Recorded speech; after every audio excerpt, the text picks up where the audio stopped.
Beberapa agenda dilaksanakan oleh Presiden Joko Widodo dalam kunjungannya ke Aceh Utara dan Kota Lok Sumawe kali ini. Salah satunya mengunjungi pasar tradisional di Kota Lok Sumawe. Informasi selengkapnya akan disampaikan reporter TVRI Aceh Khalid Fikriadi langsung dari Lok Sumawe. Assalamualaikum Khalid, silahkan dengan laporan Anda.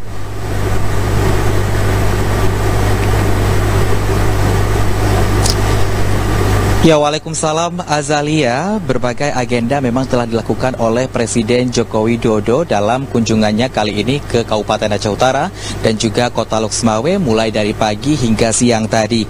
Dan dalam kunjungan ini Presiden Joko Widodo juga turut didampingi oleh Menteri BUMN Erick Thohir dan juga penjabat Gubernur Aceh Ahmad Marzuki.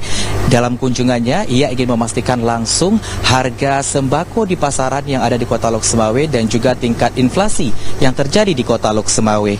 Dan kedatangan Presiden Joko Widodo ke pasar ini disambut antusias oleh masyarakat.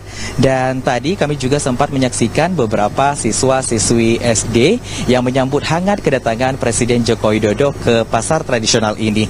Dan dalam pernyataannya, Presiden Joko Widodo mengungkapkan bahwa harga sembako di pasar tradisional ini sudah sangat baik. Dan Presiden meminta agar pasar tradisional mampu bersaing dengan pasar modern, terutama dengan tingkat manajemen yang baik, seperti tempat parkir yang luas, juga pasar yang bersih dan harga yang terjangkau. Dan di pasar Batupat tadi, Presiden Joko Widodo juga menyerahkan bantuan sembako kepada para pedagang dan juga tukang becak yang ada di pasar. Dan tadi ia menyerahkan secara simbolis kepada 12 orang penerima dari 109 orang yang berhak menerima bantuan tersebut.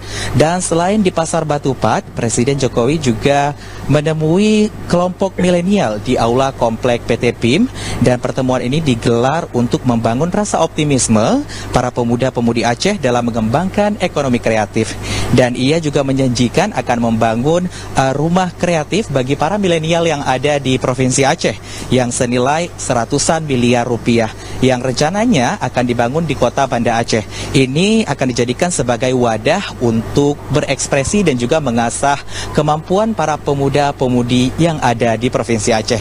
Dan demikian yang dapat kami laporkan langsung dari Kota Lok Sumawe. Kita kembali ke studio. Ya baik, kedatangan Presiden Joko Widodo disambut antusias oleh masyarakat di Kota Lok Sumawe dan Aceh Utara. Terima kasih Khalid Fikriadi atas laporannya. Selamat bertugas kembali.